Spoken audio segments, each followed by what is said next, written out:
Friends, आज का जो हमारा टॉपिक है वो है थर्मोडायनामिक में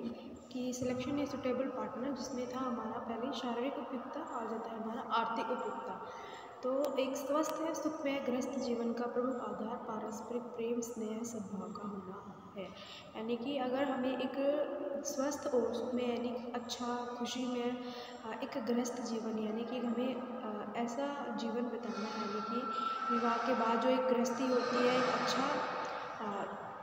परिवार हो या हमारा जो पूरा लाइफ होती है, अगर उसको अच्छा बनाना है तो उसमें एक जो हमारा आधार होता है वो प्रेम, स्नेह और सद्भाव का होना बहुत ज़्यादा ज़रूरी होगा। क्योंकि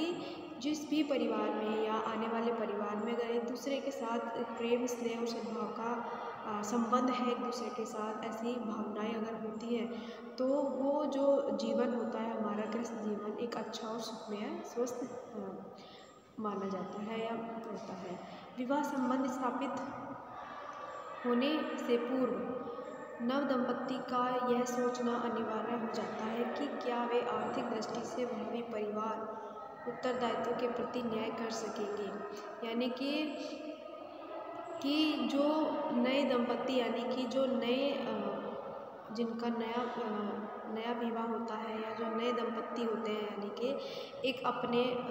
नए पारिवारिक जीवन में प्रवेश करते हैं, तो उनका सोचना बहुत ज़्यादा अनिवार्य हो जाता है कि क्या वे आर्थिक दृष्टि से मजबूत है या वे अपने परिवार के सभी उत्तरदायित्व को बखूबी या बहुत अच्छे से निभा पाएंगे या नहीं निभा पाएंगे। क्योंकि देखिए, विवाह के बाद जब एक व्यक्ति का एक नया परिवार की शुरुआत होती है तो उसमें परिवार के सदस्य होते हैं, उनकी संतानें होती हैं, तो क्या वो अपनी संतानों के प्रति अपने सभी कर्तव्य को अच्छे से या न्यायपूर्ण तरीके से उनको निभा पाएंगे या नहीं निभा पाएंगे। क्योंकि उनका कहीं ना कहीं अगर वे व्यक्ति अपनी आर्थिक रूप से अगर मजबूत है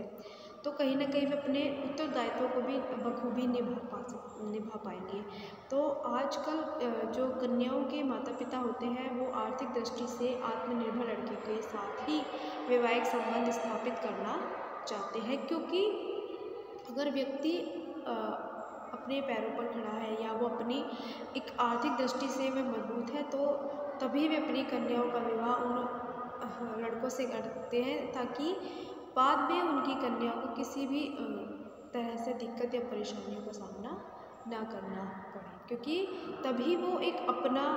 सही और स्वस्थ पारिवारिक जीवन अच्छे से व्यतीत कर पाएंगे और अपनी जितनी भी जिम्मेदारियां होती हैं परिवार के सदस्य की या जितने भी फैमिली मेम्बर्स होते हैं, तो अगर वे अपनी सारी जिम्मेदारी को निभा पाते हैं तो कहीं ना कहीं वे अपना जो परिवार होता है वो एक खुशी परिवार या सुखी परिवार बन जाता है। तो ये गलत लिखा है। इस प्रकार जीवन साथी का चुनाव करते समय माता पिता तथा युवक और युविकाओं को उपयुक्त बातों को ध्यान में रखना चाहिए, जिससे वैवाहिक समायोजन अच्छा होता है। यानी कि कुछ पॉइंट्स ऐसे हैं कि अगर इन पॉइंट्स को ध्यान में रखा जाता है तो कहीं ना कहीं उनका जो विवाह के बाद का जो संबंध होता है या जो एडजस्टमेंट होता है वो अच्छा होता है। तो डॉक्टर राम आहूजा के अनुसार जब बच्चे स्वयं अपने जीवन साथी का चुनाव करते हैं तो वे 5 कारक अपने अचेतन मस्तिष्क में रखते हैं।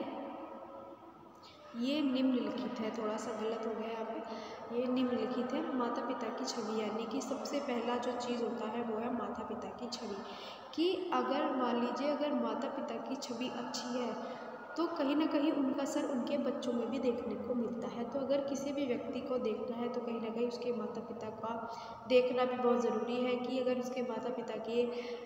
जो व्यवहार है या कि वे किस तरीके से हैं, तो उनकी अगर वो पूरी छवि को देखते हैं तो कहीं ना कहीं उनके बच्चों में भी वही छवि नज़र आती है। तो बाल्यावस्था में बालक और बालिका अपने माता पिता के आचरणों और व्यवहारों को कितना पसंद और नापसंद किया जाता है। जब बालक या बालिका अपने माता पिता के किसी आचरण या व्यवहार को